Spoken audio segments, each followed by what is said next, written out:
Nick, how you doing? All right, thank you. Yourself? Yeah, really good, thank you, really good. Thanks ever so much for coming in. Really excited to talk to you. Yeah, thank you for having me. Yeah, no, great. So it'd be really interesting. Obviously, you are a product owner at Symantec. Yep. It'd be really interesting for people who don't know you just to hear a bit more about your background, your career, and kind of how you got to where you are today. Yeah, sure. Yeah. So I started my career sort of in IT around almost 11 years ago. I was in my last year of sixth form. Hadn't really decided what I wanted to do with my life, my career.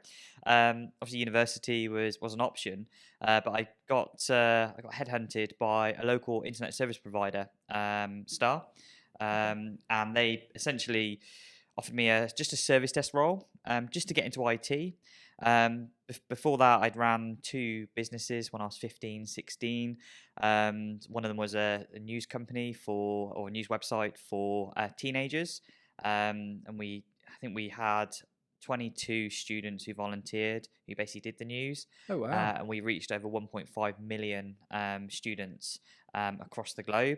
that's incredible. So yeah, it's How yeah. old were you? Say 15. I was 15. Oh Yeah, wow, okay. yeah. We had backing from the school, which was awesome. Yeah. And we generated revenue just through adverts on the website, Okay. which was good. And then I also did a hosting company as well. So we had over 2,500 customers who hosted their websites. We did things for like TeamSpeak, which is like a gaming like podcasting type thing. So we hosted that. We did some gaming servers. We did physical hosting or servers in data centers. I was 16 when I started that. Oh wow, So I okay. sold it. So with my sort of skills, my expertise, and everything I gained through those two companies, Star offered me the role, as a service desk analyst. Was really my start into a professional IT career. So I worked for Star for 3 years, or just under, and I held two roles there. Obviously, service desk analyst, becoming a senior, and then I worked in the change management office. And basically, that was where we were making configuration changes to like switches, routers, firewalls, but all under change control. Okay. And that was my first step into the world of ITIL and into IT service management. Okay. And I sort of change management was what I enjoyed. Yeah. And then an opportunity came up to become an infrastructure engineer for Symantec, who are a global cybersecurity company. And I basically decided that it's a great opportunity, was more a senior position, was more technical, would actually enable me to use my Linux skills, pick up some new Windows skills, do some more networking. So I joined Symantec, and I worked in the network operations center as an infrastructure engineer. And we basically monitored the email security and web security platform. So one of Symantec's products is the email security .cloud product, and essentially that is a cloud scanning solution for emails. So generating or scanning 2 billion emails a week for thousands and thousands of companies across the globe. So the infrastructure, as you can imagine, is pretty vast. Was all on physical kits hosted in physical data centers. So they needed engineers to monitor if something went wrong with a server whereby it wasn't processing mail. Obviously, Yeah. for a business, that's important, because an email may not be getting to one of your customers Yeah. or one of your partners or suppliers. So my role really was to look at these screens, and we literally had like these 50-inch screens in the NOC. There was like 8 of them. We had all these monitoring up on screen. So when something went wrong, it would flash red. You then go on and do your troubleshooting. So I did that role for several years, and then Symantec, or particularly the email product, we were looking to obtain our ISO 27001 certification, or to be accredited for that. And a big part of that is how do you operationally manage the infrastructure and the deployments. Yeah. And that's through service management. So there was a team, they were called Optimus, from Transformers.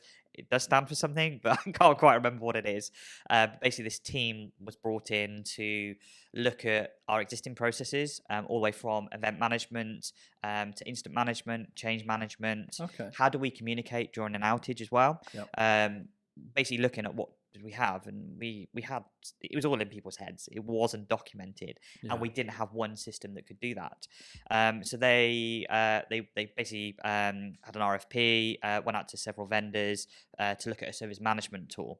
And the tool that Symantec chose was Marvel Service Management. Yep. They are a small software house company in the UK, but they have over 400 customers, and it's an on-prem service management tool. Yeah. Symantec being a security company, and having this data, because we're having monitoring and because we're having incidents going into there, because of the deployment notes and also our asset management, so our configuration management database as well, having 30,000 servers in there with IP addresses and their locations, serial numbers. For Symantec, it's very, it needed to be on-prem. Yeah. And essentially, I was on a training course for the tool as an engineer. I just fell in love with the tool. I was like, this is really good. And what basically happened was they needed somebody to manage that and to be the technical sort of owner of that tool.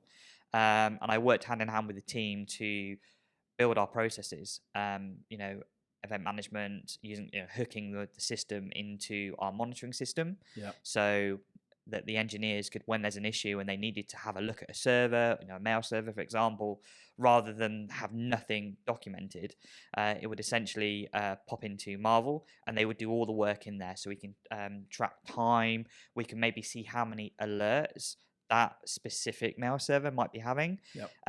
But also, if there was, say we had 1,000 alerts for all servers in Europe, we needed to manage that through an incident. So we would then use Marvel as the incident management tool. Okay. But because of that, we could relate the events and the alerts together. We could obviously run the incident through Marvel. So we, for the rest of the business, we communicated through Marvel. So we told, our senior stakeholders that there was an issue. Customer support. Yeah. We're telling them that there was an issue. We're aware of it. Usual communication sort of template that we'd use. Yeah. We used Marvel for that, and then it would go through a workflow. And it was, to begin with, it was quite complicated, the workflow. Over the years, we actually refined that, and we now use a 4-pillar approach for all of our service management processes.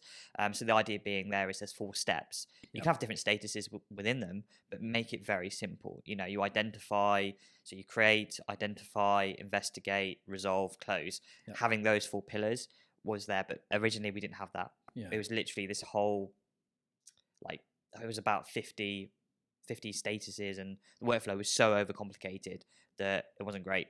But it did something that was better than what we had today, that we didn't have. And because of that, we also have problem management. We could also have change management. So if there would need to be an emergency change that needs to happen, it would all be logged within this tool. So I basically led that for several years. And then about 2.5 years ago, Symantec, 2 of our products, we had a major outage with these products. And the feedback we got from our customers was that we didn't communicate very well. And it was true. We didn't. Our email product, the portal was down for several days. They were the engineers were doing their best to add a HTML page with the information, but the customers just were not getting the information they needed, which obviously increased the calls that our customer support team were getting. Calls were queuing, 500, 600, 700. They were queuing a lot. Same with our VIP product, and that's an identity management solution. So it's like your 2-factor authentication token. Okay. Symantec provides that for businesses. We had an issue with that, whereby we couldn't authenticate, and even Symantec ourselves obviously hit us. And again, we had no communication. So I basically was approached by my vice president at the time, and he said, is there a way that Symantec can better manage how we manage incidents, but also communicate to our customers? I said, oh yeah, there's tools out there that could do this. In the end, we we chose Atlassian status page. Yep. And because of that, the business decided that they didn't want to automate the communication. So we built a team called the Cloud Command Center, and they currently are a team of 7 incident communication managers.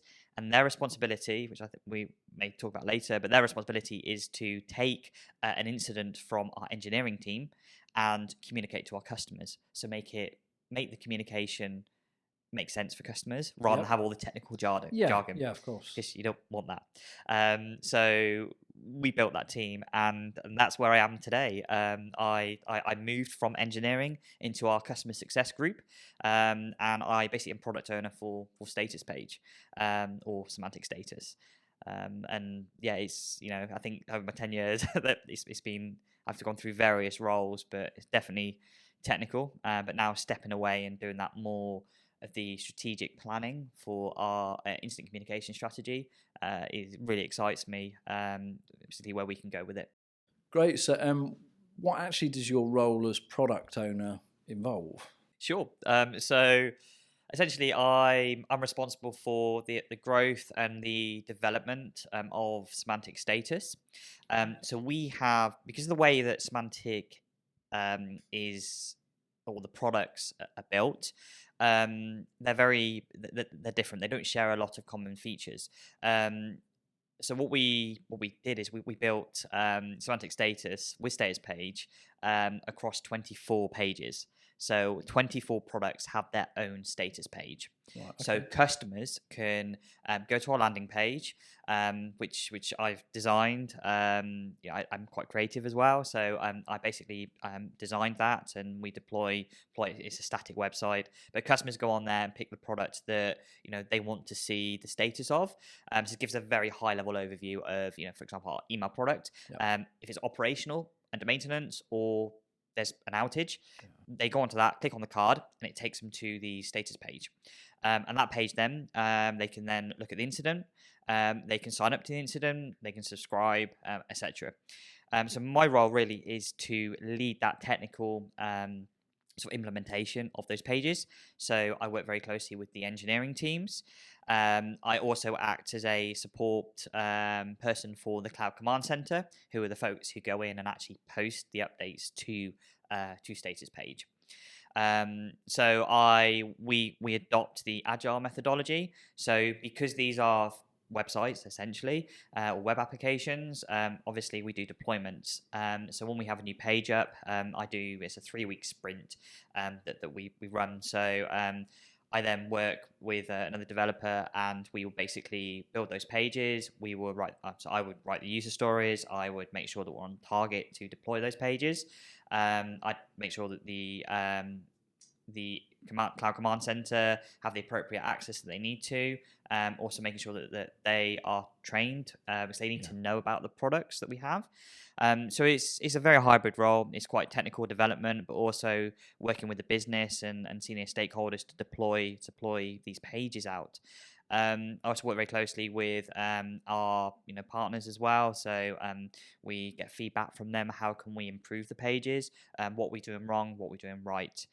I also run several playbook sessions with our Cloud Command Center. So we essentially just look at a past incident, maybe in the past 30 to 60 days.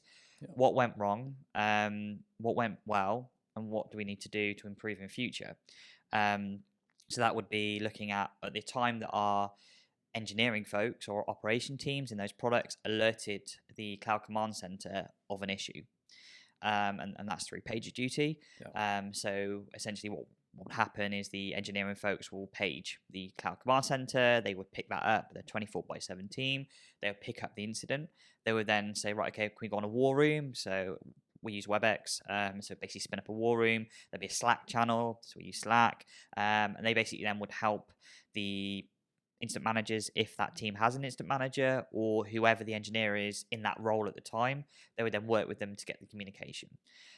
So this is quite a big shift for you guys then. So really interested. So essentially prior to you taking on this role and the status pages being developed, in terms of your major incident management, your worst type of incidents, it sounds like predominantly it was down to the talented technical teams that you had to deal with that, but perhaps you didn't have the coordination and okay, Yeah. and so that's where this cloud command center team comes in. Absolutely. And handles most of the comms. Yep. So they issue comms not just to customers, but internally as well. Yes. So they handle they handle the technical teams, particularly where there's multiple teams working on it, So or are they still very much just... They would predominantly focus on just the communication out to our customers, but they could also help with the management comms that may need to go to the senior stakeholders, senior leaders. They might act for an engineering team who might be very small, so it might be a team of 10. Yep. They might act as the incident manager, so spinning up the war room, Yep. getting everybody on the call, coordinating at the time. So they could do that. I think they have done that several times. But we, it's predominantly the communicating to our customers. So at Symantec, essentially, the technical teams, the technical resolving groups, they are your leads as far as actually making decisions about what's going to happen, assessing action plans, who's going to do what, and then following up with the other technical team members. Yeah. That's held by your technical staff then. It would be by the engineering folks. Okay, very interesting. But sort of the root cause analysis will be driven. So we do RCAs and post-mortem will be driven through the cloud command center. Yep. So they would work with the engineering teams to look at what is the plan of action, what do we need to do. But then obviously engineering teams then would drive the prioritization of that. Yep. They would drive obviously the release and when they would be fixed. Yep. But essentially the RCA would be developed by the cloud command center. Okay. And they would really drive that. Obviously, if a customer, which does tend to happen, they will ask us for an incident report. Yep. And they would ask us for an RCA report. And obviously, we want as much information as we can from the engineering folks, but we don't want it to be too technical. We don't want to go into a lot of detail. Yep. Ins and outs of our processes. They would then build that report out for the customer and make it customer friendly, essentially. Yeah, removing anything that's too technical or wouldn't necessarily make sense to someone who is not technical. Exactly. Okay. Yeah. That's really interesting. So you talk about RCAs for the root cause analysis. When the engineers are driving this, are they looking for workarounds just to get the whatever product it may be functioning again, and then looking at the root cause analysis afterwards, or are they actually always going for the root cause every single time, or is that slightly undefined? So no, I think I'm safe to say that for most of the product teams, it would be fixing the issue. Yep. Do whatever you can to get the service back up and running. Workaround, yeah. Essentially a workaround, and then we'll work on a permanent fix. We'll work on what the actual RCA would be. Yeah. And I think that is typical. In an incident, you could have your particularly for Symantec. We predominantly provide enterprise services. Having large banks, government organisations being unavailable or down, it's time pressured. Oh yeah. Right there is get the service up, and I'm sure it's with any incident is the back of anybody's mind is we need to get this service up and running. We need to implement the workaround or a temporary fix. Yeah. And even when I was back in the NOC, I was on several incidents. We used to think, can we run this script? Should we just do a restart of the mail service, for example? We would do that to make sure that we can get the service back up and running. And then we work with the development and engineering folks then to look at what the permanent fix can be. Okay, so it's interesting. Yeah, pretty standard for how a lot of companies run it. It's interesting. I'll be fascinated to hear more as you guys have had more time to settle in and see what changes, if indeed any, you decide to make for the structure of your teams. Obviously, there's a real mixture out there. A lot of companies that have dedicated major incident teams, the major incident managers tend to lead with input from the technical teams, but even lead, whereas you've got the technical teams. And I know there are some very well-known famous companies who essentially have no major incident managers who purely run on technical teams. So I'm certainly not suggesting that can't work. It works very well for some companies. But But that's really interesting. I'd love to hear how you guys get on. So how long has that cloud team been in place? 2.5 years. So when we were Great, building the page, I worked with one of our senior directors in support at the time, Yep. and she's very passionate about customers, very customer driven, but she has a lot of experience with our products as well, and also incident management as well. And she put her hand up and said, I'd like to build this team out, and let's have a dedicated team that can communicate to our customers. Yeah. Symantec, we have a lot of products. We have a lot of incidents, just due to the nature of technology. How many products? I couldn't tell you how many products. That many? We have 24 products on the status page. Yep. But there are a lot more products. Yep. So like on-prem products. Our cybersecurity services. There's just so much more that we have. Obviously, we don't do anything with the consumer business. They drive their own status page and how they communicate to consumers. Okay. So they have a whole architecture, and I think they have a team as well. But yeah, for us, that team is 2.5 years when we built these pages. And it started with 1 or 2 instant communication managers, including our senior director. And since then, it's grown as the team. We've taken on more products. And there's just been more of a standard set across the business that when there is a service, if it's cloud orientated or it fits in line with one of the top products that Symantec looks after, its service description will have a status page. Like it will say that there is a status page, and we have a duty to communicate during an outage or being proactive with scheduled maintenance. Okay. So it's now driven more as a standard that a product will have a status page.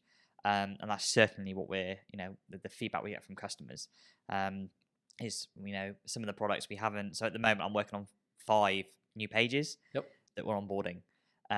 And one of the pages is actually come out from an RCA and specifically has been pointed out by customers that we don't have a status page for this specific product. Yeah. And it's great. It's like, okay, yep. So obviously the product didn't follow the appropriate standards for this, but now we're remediating that. We're actually putting this in, and we can tick that action off to say, here we go, we've got a page that's there. Phenomenal. So obviously working well if you're now getting requests for other products. Absolutely. And originally it was only 2 pages. Only 2 pages, and over the 2.5 years, we've added more and more to where we are today with 24. Yeah. And there will be more to come in the future. We're always looking at re-architecting and re-evaluating how we've structured our pages. Particularly with the upcoming changes. At Symantec, there'll be new opportunities to see how, the products are changing and the product categories are changing. So how can we build our instant communication strategy around that? Yeah. So for me, it's very exciting. It's taking this now and saying, right, okay, well, how can we shape this? How can we make it even better? Yeah. Well, you've transformed a major part of the customer success strategy, essentially. Yes. Yep. And yeah, so no, phenomenal. Sounds really interesting. What sort of volume of critical or major incidents are you seeing? Oh gosh, I couldn't tell you to be honest. It's probably averaging one a day. Okay. And obviously anything that we post on status page is deemed as a critical incident. Yep. It could be that we have email delays, for example. That's obviously impacting, but it could be impacting several hundred customers. We would still post, but if it was impacting a small subset of customers, we'd work directly with those customers. We wouldn't necessarily post onto status page. Okay. Which is do you have a clear definition for that? So yes, so our Cloud Command Center, they have a process that they follow. So when for each of the products, when do they need to post? And it would follow a classification essentially. Off the top of my head, I can't remember what that is, but it is a process document. It's a version control document that they manage. So for obviously all the products are different. They're engineered different. They run on different platforms, so they're not all the same. So this document is there that has so it sounds like that would be linked more to technology, what fails and what it's attached to, as opposed to volume of end users affected. So it sounds like you guys more really understand how your infrastructure is connected, and that's what you look at as opposed to a volume. Okay. Yeah, and we would obviously do take into consideration the volume of customers that have been impacted as well, because we would know that say this component fails, we would know through monitoring. obviously through expertise and knowledge, we would know how many customers would be impacted. But when I was in the service management team at the time a few years ago, we built what we called the incident classification matrix, and within the tool, we made it very easy for our incident managers or those engineers who are acting as incident managers or that incident role. We made it very simple that they can literally select and prioritize an incident. So if it was a Sev 1 incident or priority 1 incident, they can go into the tool and it would tell them. And at that point, they know that they need to do the communication. They need to, treat this as a major incident. Yeah. So we implemented that, and that was adopted for several other products as well. Okay. So that's from the engineering side, not just the customer side. The communication side, and that's something that I think should be rolled out further across the business. I think it'd be fantastic for all engineering teams to have this matrix that they can look at. Yeah. And then originally.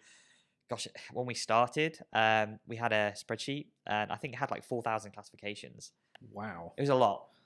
It was a lot. I think it was that, or it was certainly, or maybe 1,400. It was a lot, and then we had the job then of putting that into the system into Marvel, which was a challenging. And we worked with a vendor to help us with that. But having this spreadsheet, and it would literally say select this.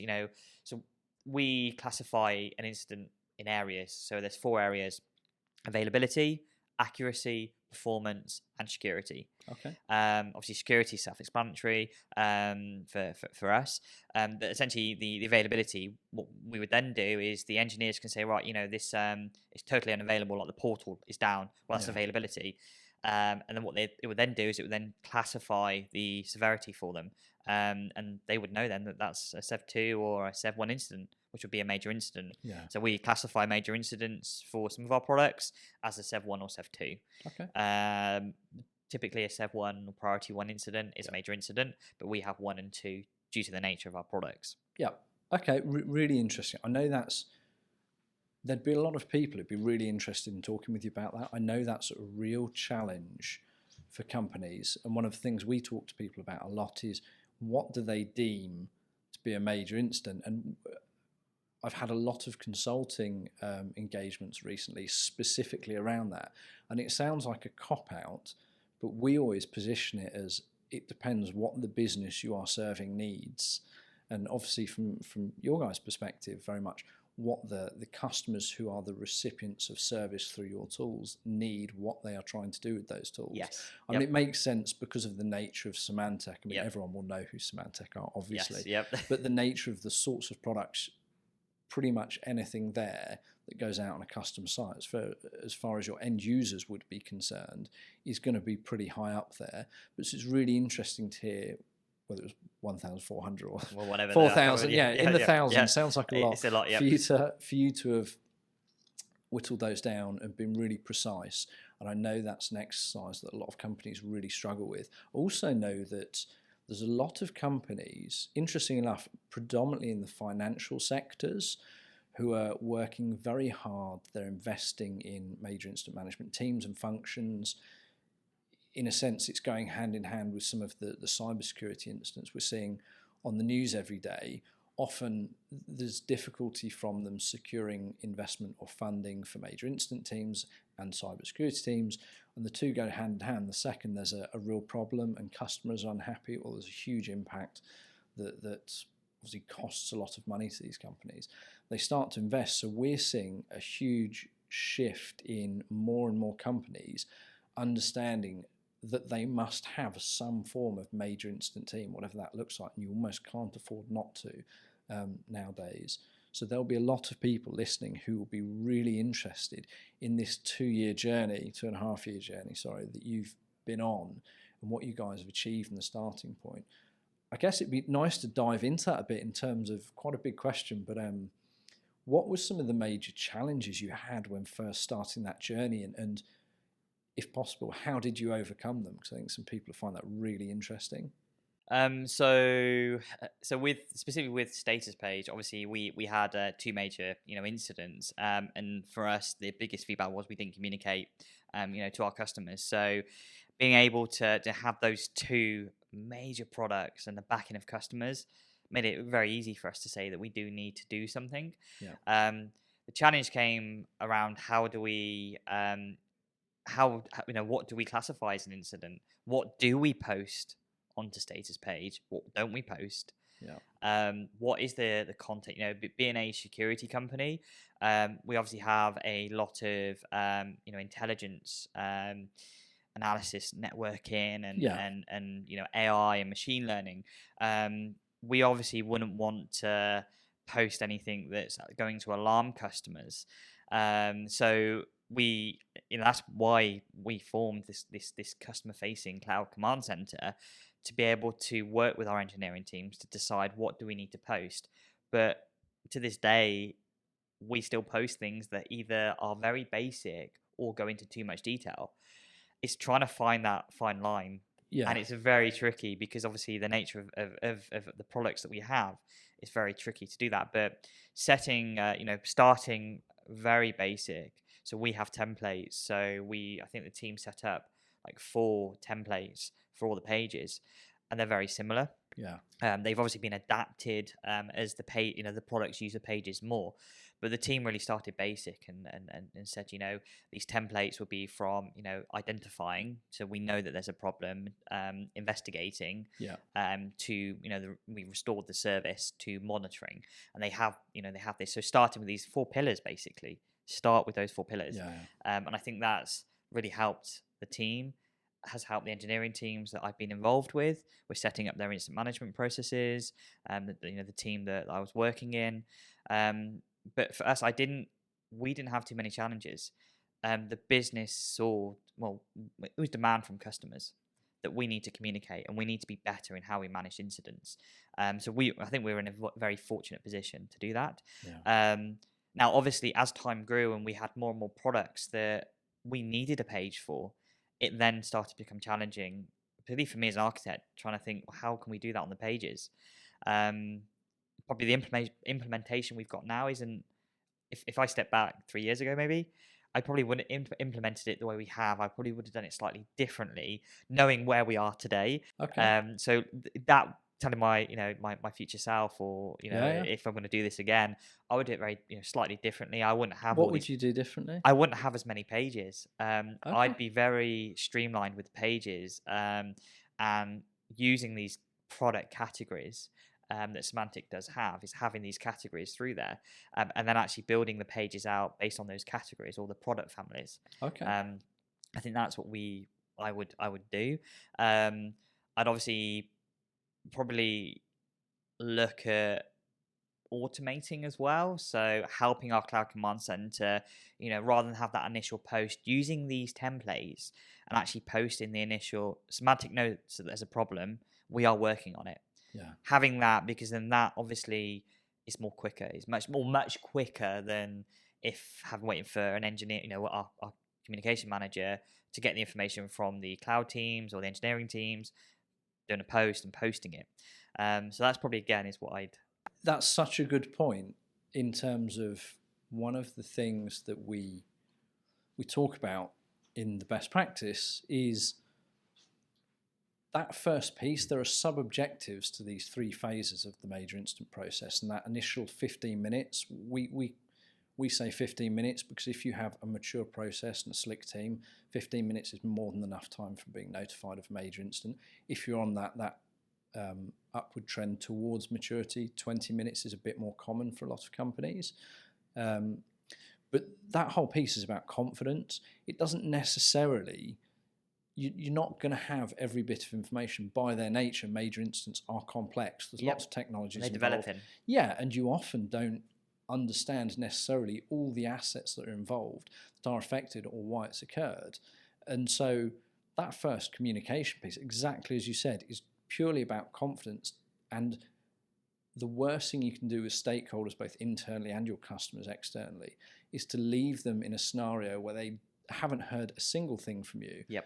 And their assumption is naturally going to be, it doesn't matter if you've got the best engineers and the whole operation mobilized, they don't see it. They have no idea what's happened. And that's such a really, sorry to stop you, but it's just such an important point, such an interesting thing you raised, because it's one of the things we always talk about is that communication piece, the whole objective is that it's just to let them know you've mobilized the operation. Exactly. You literally don't need to do It's anything that acknowledgement. else. Yeah, Acknowledge that, yes, we have an issue. Yeah. We don't, be honest. Yeah. Don't hide. I think, for us with semantic status, one of the sort of the ethos really is for us to be open and transparent, but to the point that, we're not being too detailed and we're not being, too open with our technology stack and our products, but be open, because gaining trust with your customers or your stakeholders, they will then rely on you. You could potentially look at, if you're selling services, they can trust you. They know that you're, that you're honest, and they may invest more in terms of buying more products, or adding more seats to the plan. That for me, I think is key. Is just be open. I mean, don't be scared about just saying that we have an issue. Yeah. But we don't know yet, when it's going to be restored, what the full impact is. Yeah. But we just know that there's an issue. The worst thing is, even if as a consumer, if you have your bank, for example, if you go onto the app and in the age that we're in now, everything's done online. You look at your app, and if you can't transfer money, for example, I don't care what the issue is. All I want is an acknowledgement from the bank to say that there's an issue, maybe with the payment, the faster payments API. There's an issue. We're looking into it. For me, if I can have that, as soon as they know that you have that, I'm confident. I'm like, cool. They know about it. They're working on it. I can trust them. I'll sit back then. I can wait, transfer the money whenever. I think even using technology, like Slack and things, sometimes Slack isn't working, but they don't acknowledge straight away. It should be the fact that there is an issue. You shouldn't need to wait. 30 minutes for me, I think is too long. Yeah, I agree. I think, being realistically, yes, you're not going to, as soon as your monitoring tools know that there's an issue, you do want to validate exactly what it is. But you could be looking at 5 minutes, 10 minutes. I think that's an aim that everybody or any company is to communicate, should be looking at that 10-minute, just the initial posting. And then you can go into detail. That might be 30 minutes. It's so interesting you're talking about this, because I think the biggest thing now is there's nowhere for companies to hide. And I'm not suggesting that companies are trying to hide, but in terms of social media is so prevalent, and particularly if you're in our world, when a lot of us are geeks, we love the technology side of things, we're very passionate about it and interested in it. People will make comment the second something doesn't work openly. And so there's two ways you deal with this. Either you control the conversation from both a public relations standpoint and just a good customer service standpoint, or everyone else does.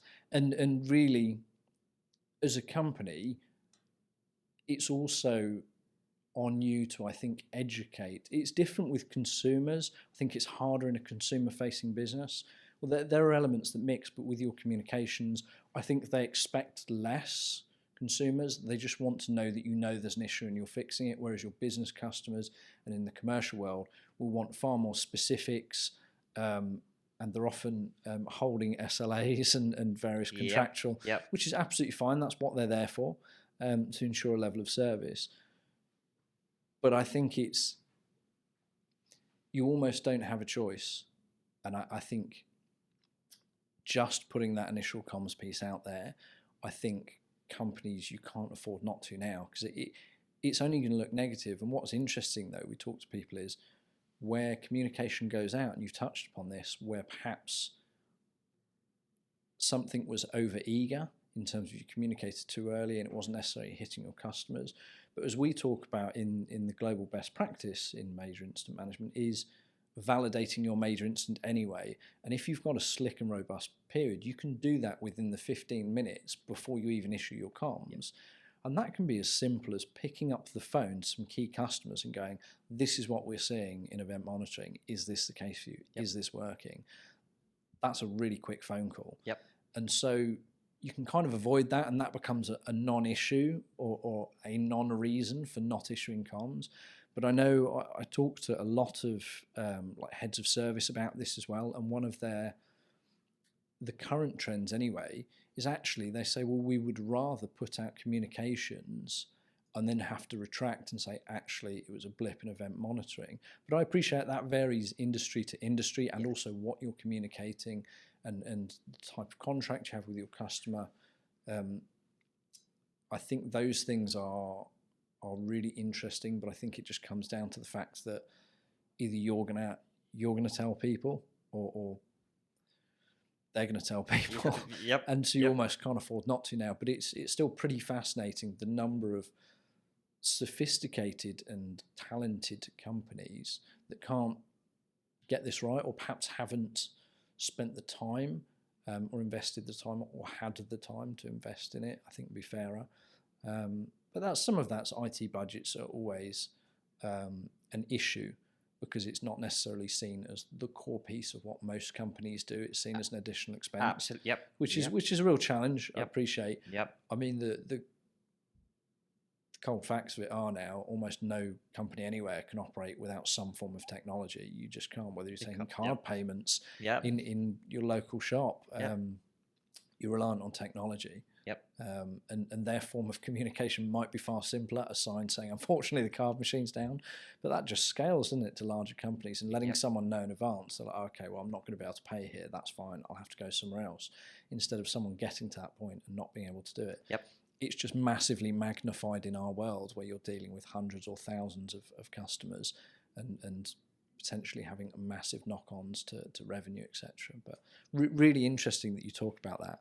So you talked about templates. So your team uses templates. They communicate with customers, and that kind of it sounds like it's evolved and alleviated some of the challenges of what we're communicating when we're communicating. Yeah. Any other major challenges you found throughout that role of implementing a form of major incident management? It's probably also one of the challenges, I would say. Maybe it's a challenge. Well, I think I don't think we've hit too much. We've been very fortunate. With the templates, they definitely have evolved. We have hit some issues where we have over communicated, or we've been too little. So it's that learning process. So these pages and our processes are evolving. Your process will never just sit there. You should always be reevaluating the process. You should always be looking at you're going back and looking at your incidents, or doing similar playbooks, reviewing what you've done, just internally. Just it's not you're not blaming anybody. You're looking at what can we do to improve. So I think for us, doing the initial templates and then learning from them, that was a challenge. Also, I guess another one of the other challenges that I've experienced personally is the adoption of the pages with product teams who have had maybe technology to run their own pages, and actually demonstrating to them that moving to our essentially standard instant communication platform is going to save your resource, obviously the company money, because we have a standard tool that we're using, and it's SaaS. And we also have a team who's dedicated to communicating to customers. So I've worked with 2 to 3 product teams where that has been a challenge, where they haven't fully appreciated what we're trying to do, and they think that we're coming in and we're telling them, you've got to do this. No, we want to work with you. Let's take let's take this portal, this trust portal you've built, and let's actually improve it, because look at these features. So it's doing that selling piece as well, and marketing what we're doing. So that for me was a challenge, but I've only one 2 to 3 products, and it's more about working with them. It's not trying to come in, and that's something that I've learned. Initially I went in and said, the business said you have to do this, and I took the tack. I almost burnt that relationship with the product teams, because I just went in with this bullish tactic that the business has said that we need to do this, but actually I suddenly realized that that's not the approach that we need to take. What you need to do is you need to work with your stakeholders. You need to work with them to really demonstrate the benefits to the business and to the customers on why we're doing this. And I now have a standard slide deck that we do, but it's just very high level. Yeah. Gives them numbers on the fact that, particularly for our support team, when we have an incident, we initially see a spike in call volumes or live chats or cases being logged, and as soon as we do that initial posting, we see a drop, Yeah. a significant drop in calls.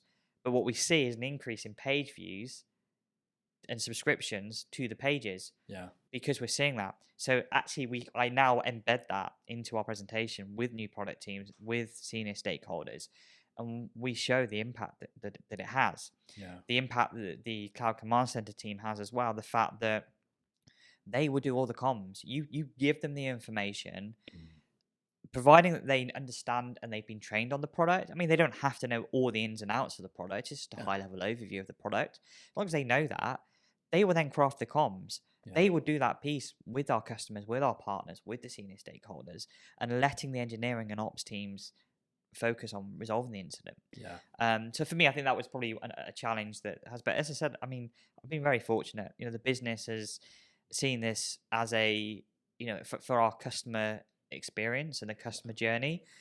This has been massive. And we actually, the project was initially called Project Journey.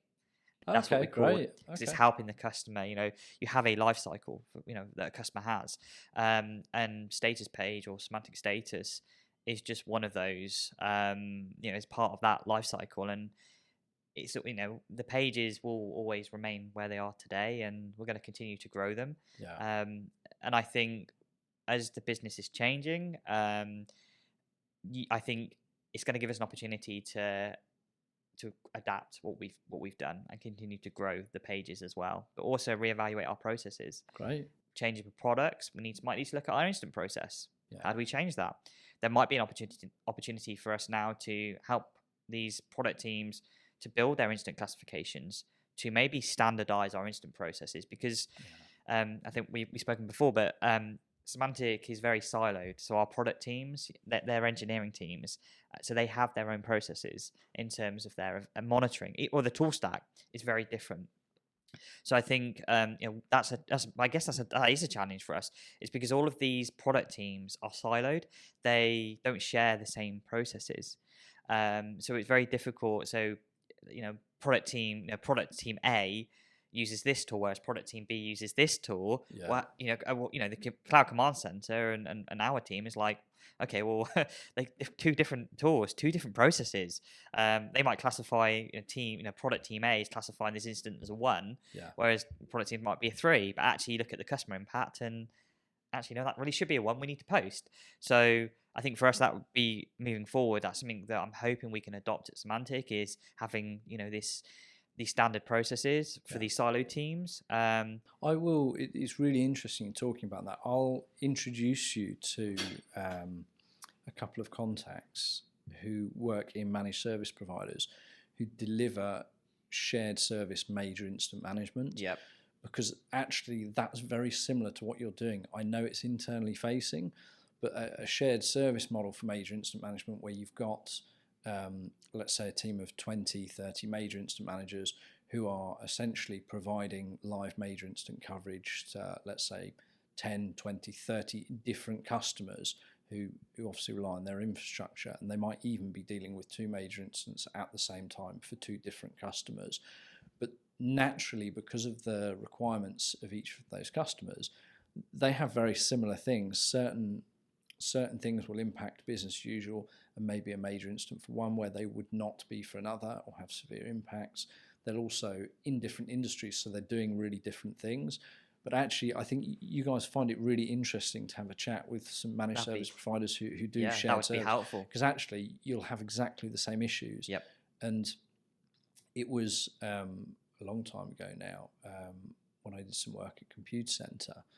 They were very good at a chap called Chris Newby, who I used to work with, was doing a lot of take-on, so new business take-on, and he got really, really good and built quite a robust structure for when a new customer was coming into the major incident service, making sure these are all the things we do, document. This is how we account for those differences. Yep. This is how we capture it and how we build it into our overall process documents. and how we then align that to the overall service that's being delivered, how we train the people. So I'll introduce you, but really, really great guy. He did an amazing job there, and Computer Centre have an excellent shared service major incident function. Yeah, that'd be awesome. Yeah, if we can, I think building this community as well is actually sharing, knowledge like that. That will definitely help me, and I'm sure many other companies as well. That'd be amazing to meet him and see how they can do it, how we could, potentially Symantec could do it as well moving forward. Yeah, absolutely. Obviously, a big part of what we're doing here is absolutely, and you and I have spoken offline, is absolutely bringing this community to the front. One of the really interesting things about this is the legacy in terms of major incident management community just didn't exist. There was nothing, and there was a real nervousness around talking about it. And one of the things we've done since the MIM as a company was born is we very much saw that, although that's not something we were obviously selling as a product and therefore generating revenue and able to grow the company, we saw that as our responsibility and really felt that we need to be the ones driving that forward and trying to bring the conversation about major incident management to the forefront for a couple of reasons. One, so that we generate new major incident managers, i.e. it's quite a, if you're not in that world and your organisation doesn't have one or you haven't had exposure, you wouldn't even know that's a role that you can take on. So actually we need enough people knowing about it that there is always fresh, young, intelligent bodies ready to come in and interested, because it's a really exciting role, to do it or to take ownership of a major incident function or to be process owner or to take those. So that's really important, and that's one aspect of the community. But the other part is so that professionals can connect with one another. And like we're talking now, the things you're talking about will really help some people leapfrog some of the challenges they're going to have. And I'm sure there'll be plenty of people who reach out to you and want to have conversations with you. And that's really important. The legacy is companies and professionals had nowhere to go.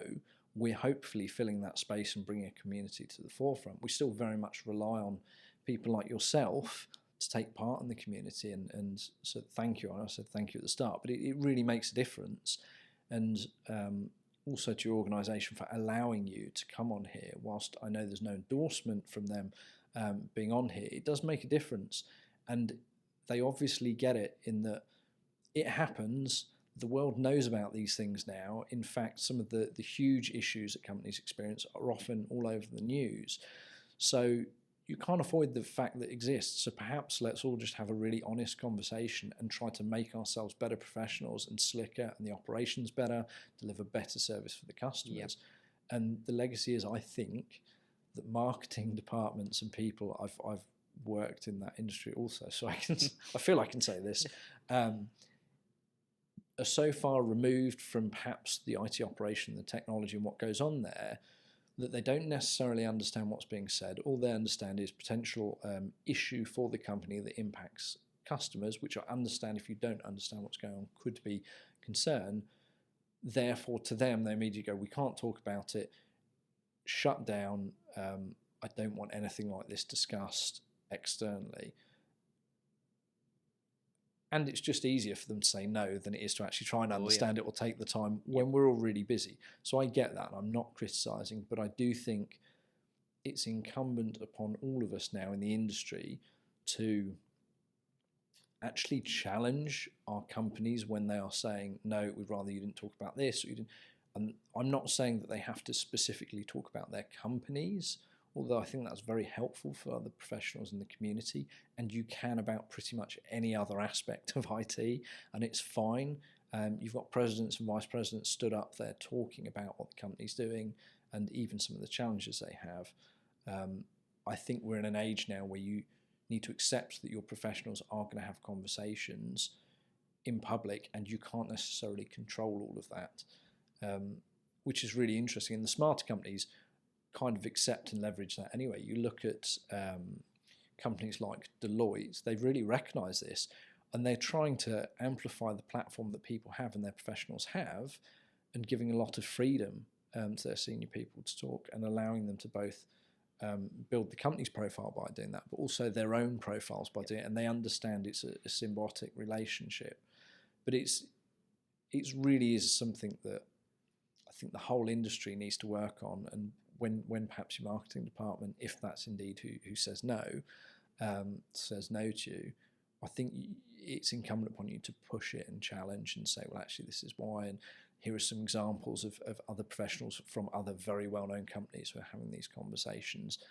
And also for the management and leadership teams to support them when they're having that conversation with the marketing teams and trying to support, instead of just taking the easy option of perhaps saying no. But no, I agree. I'm very fortunate that I have a good sort of leader in my organisation, and that we're able to come and talk. Obviously, there's boundaries, and you do need those boundaries. Yeah. And there's obviously things that we can't talk about. But absolutely, it's what we're doing is not trade secrets. It's not.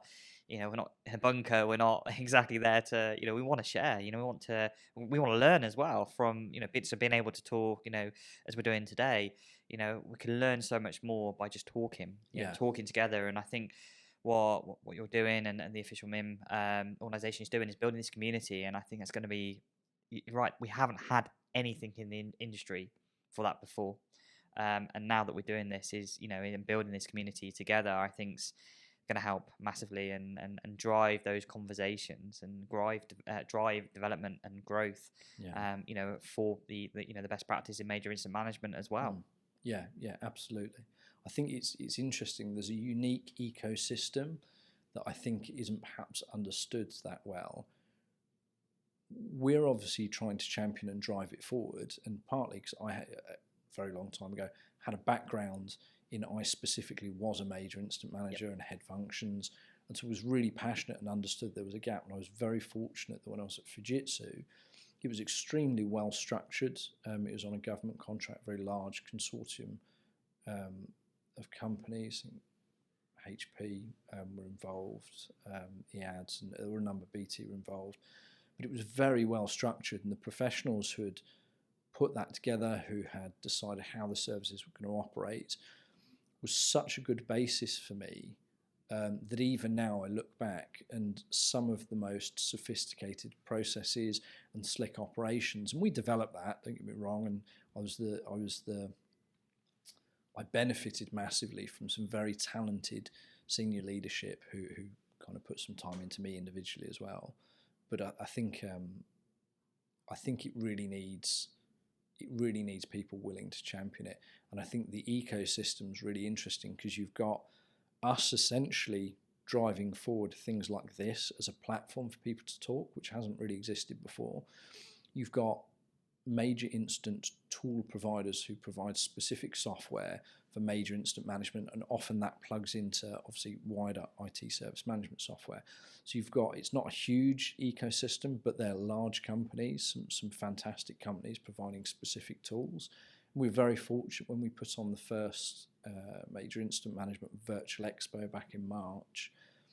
A couple of thousand kind of CIOs, IT ops directors, major incident managers, critical incident managers, technical staff, and we had some CTOs, all from these amazing companies. It was really humbling for us to see that quality of professional and those individuals all come together, and also for some of those tool providers to be sponsors of that and helped fund and allowed us to do that, or at least supported us in funding that. Yeah. And it's going to be really interesting because we'll see, we're continuing to champion various events like that, both physical and virtual. And the next layer that is currently missing of companies that is supporting and getting involved with that is the service management tool providers, those wider pieces. They do quite a lot on their own, and they hold a lot of their own conferences, particularly the very large players. But I think there's got to be a balance of it can't all be just for corporate profits. Like if you're truly going to serve companies and professionals for decades, you do have some obligation, I believe, to try and support those communities, not always for your own personal gain. And so I'd really like to see some of those wider service management platforms start to get involved, particularly in the major incident community, outside of their own direct interests or essentially trying to sell their own product. And there's a balance because no company can operate without profits and revenues, Yep. and you can't improve without additional revenue to reinvest. Yeah, so I'm certainly not advocating that people should make money, but I do think it's going to be really interesting. So yeah, I definitely think that the service management tool providers can add so much value to the community. They've obviously got huge networks of people involved. Yep. And the expertise. Oh yeah, they're building these tools as well. So they're seeing how people use them. Yep. I think unfortunately there's a tendency to believe, and I think the managed service providers do this as well, tendency to believe the legacy was that process was IP. And yes, if you're dealing with a company who has no IT operation, never has had one, and doesn't understand an IT operation at all in terms of, or doesn't perhaps understand ITIL, doesn't understand how best to structure it. But the reality is now, we're in the information age, like process isn't that big a deal. As part of the training and certification we provide, process is an aspect of it, of course, and there is a really good reason for looking at this is how the best companies in the world operate. This is how their process steps evolve. These are the roles and responsibilities within them. But that's pretty easy to find. And so to assume and stay quiet as a result of that, and assume that that's like secretive IP, and I can remember being at managed service providers and everyone being concerned that an end client is wanting information up front, particularly around processes and how you're going to do things, and essentially run off with your processes. And by the way, that was a valid concern. I know that used to happen, and I know it's not massively spoken about, but it did used to happen. Nowadays, though, it's not that hard for people to find these things. You're not holding anything special. It's more about execution.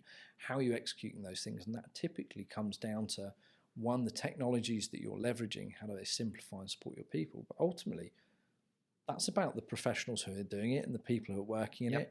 So that's essentially your IP, is your people nowadays. It is, yeah. It really is. How good are your staff? Particularly, that's almost the most truest place that exists is in major incident management, because it's such a unique role and there's lots of stress around how that works and how it's done. But yeah, that's me having a bit of a rant about we need more people supporting the ecosystem and companies being willing to share. There's certainly enough customers to go around for all of these tool providers. Some of them are absolutely huge, and they would all benefit from this. I think at the moment, it was, I want to say a year ago now, we did a really interesting survey.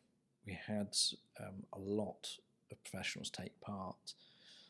And one of the things that became really apparent, and I believe as well, might have been a Gartner commissioned report, I believe, something like 70% of major incident management professionals, or in senior roles who are heading that, had no idea that specific major incident tools existed for communication. And that's insane, because the amount of work that can save an organisation, the speed of mobilising your engineers, I think that also goes hand in hand, though, with a lot of companies either not understanding how to quantify downtime and therefore struggling to demonstrate to the business why they should invest in tools or why they should invest in training or staff or new functions.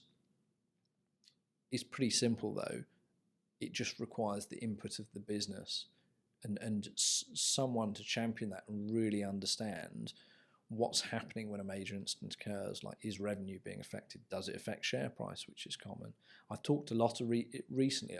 I've talked to a lot of people about, you're going to see the evolution of major incident management, and you do indeed in some companies now, where it links, and we're trying to drive this with a few companies, where it links into your marketing department. Because social media in particular, if you've got a very large company that does really well on social media, e-commerce retailers are always the easiest ones, but let's say your site goes down, customers can't purchase.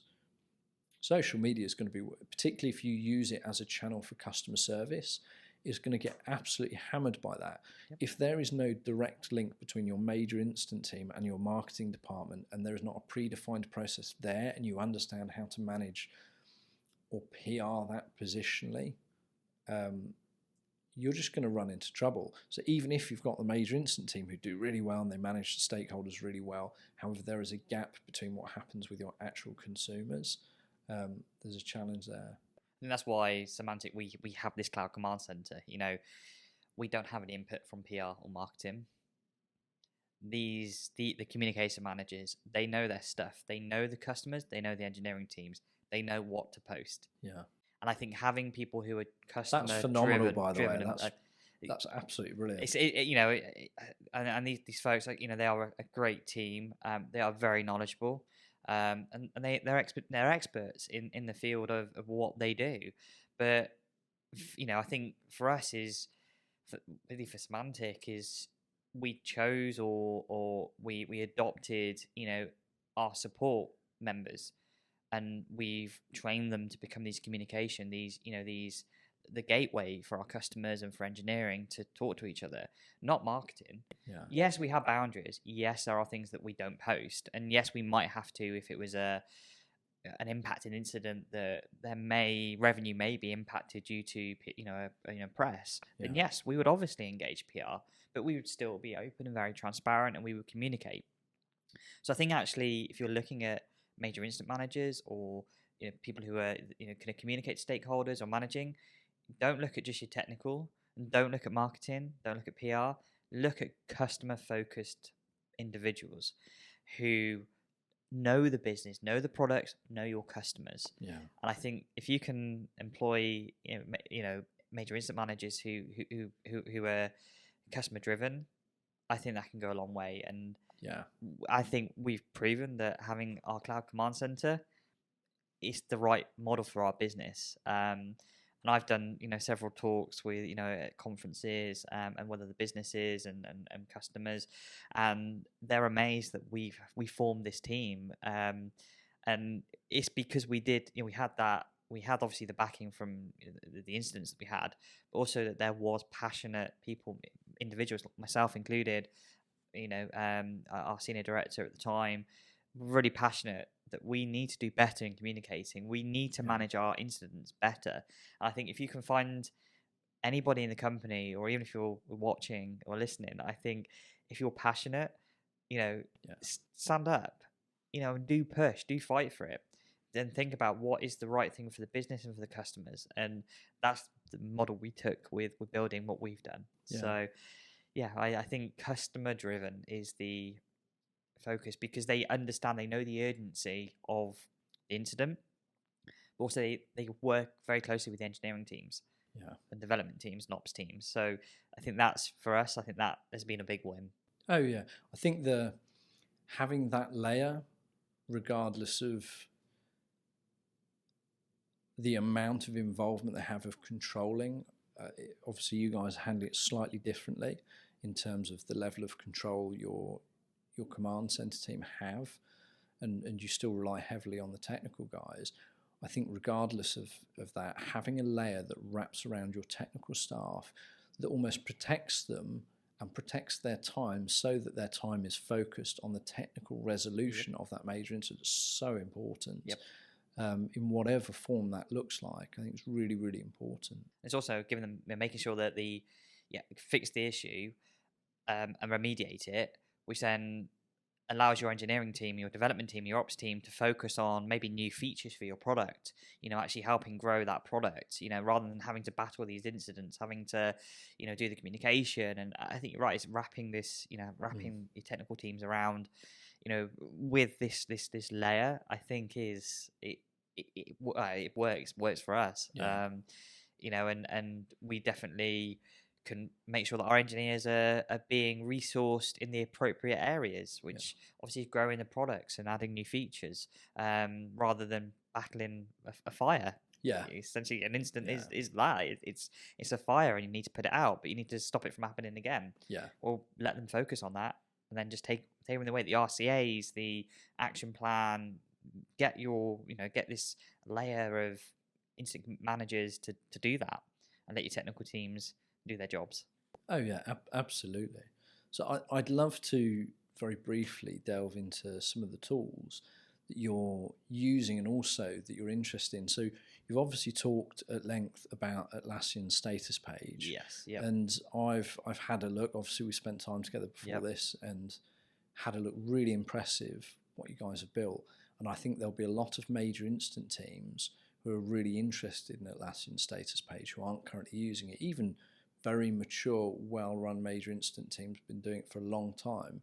I think there's some real value in what you guys have done. I think there's a lot of people that would be interested. So I think it's probably worth checking out for a lot of people. I'm sure you won't mind if anyone reaches out having a conversation about it. Please do, absolutely. Yeah, we want to promote what we're doing, promote the status page as well.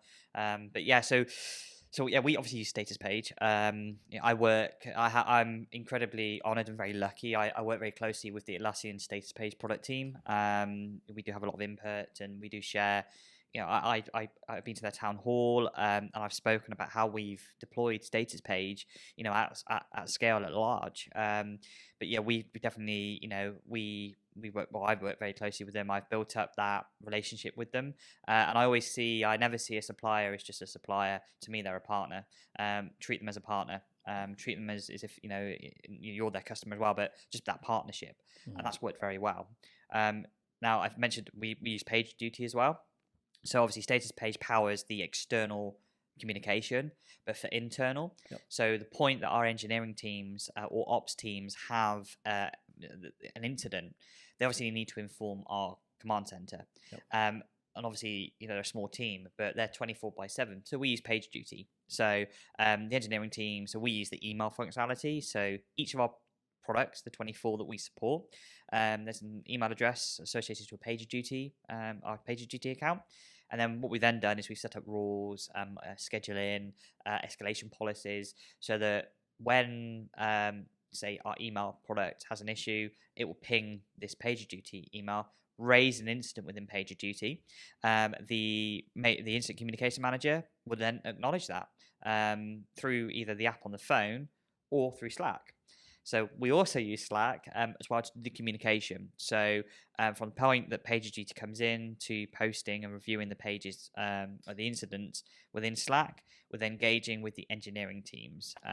So our IT team have just rolled out Slack across the business back in July, and it's just changed the way that we collaborate and communicate.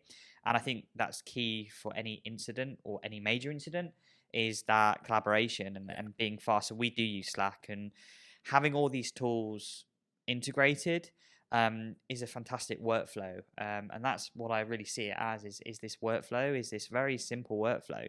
An incident comes in, it pages, it also posts to Slack, the conversations can start, and we can post onto status page. I think that's great. We also use Confluence as well. That's where the Cloud Command Center write the incident reports and the RCAs, and our engineering team use Jira to track their actions as well. So those for me that's our tool. That's our instant communicate. Well, that's our instant management. That's a great stack. Yeah, it is a really good stack, and it doesn't take too long to stand these up.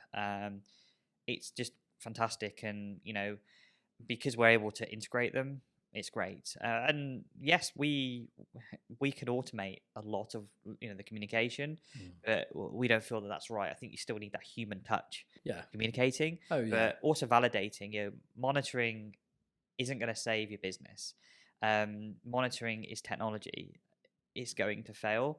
You're going to get false alarms. So you need to have that vetting, that individual human to vet it. So that's why we have that. But yeah, definitely our technology stack is definitely, I think it should be common. It just makes sense for us to roll this out with the tech stack we've got. It's going to be really interesting. I think PagerDuty obviously recently IPO'd, wasn't long ago, and you've seen a lot of shifts in some of the things they're doing. There's a real drive. And I appreciate they don't purely work in the major incident space. They have other aspects. They do a lot of crisis management for governments, etc. But it's going to be really interesting. It looks like there's some exciting stuff going on there. And it's going to be really interesting to see what resources, energy and effort there are to develop the products even further. They're already very good, but it's going to be really interesting to see where that goes with their IPO and with a lot of the resources that comes with that and the focus. And they've obviously got a fantastic CEO.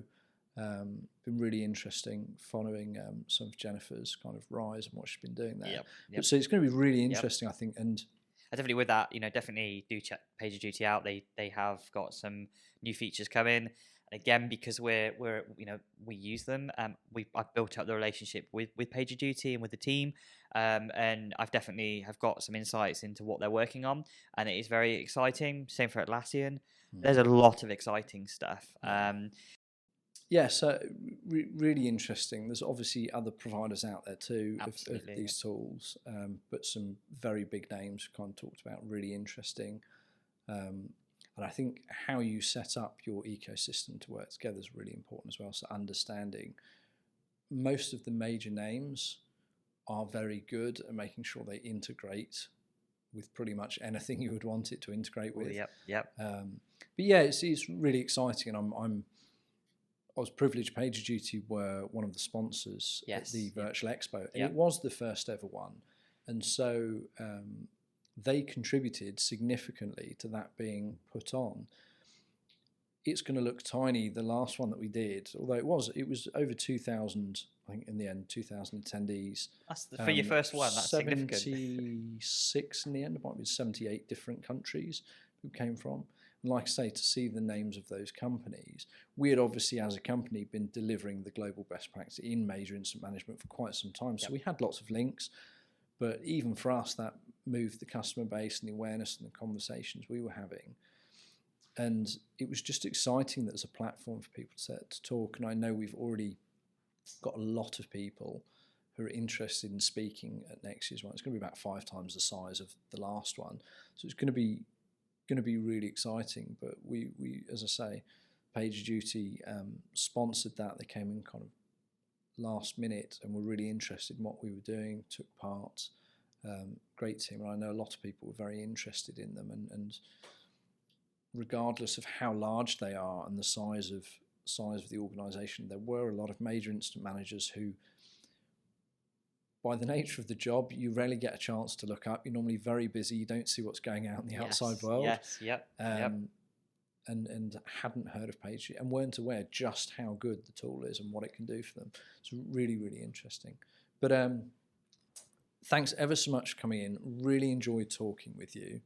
Been really, really interesting hearing about the journey that you and the Symantec team have been on and what it was like to essentially implement your first major incident function.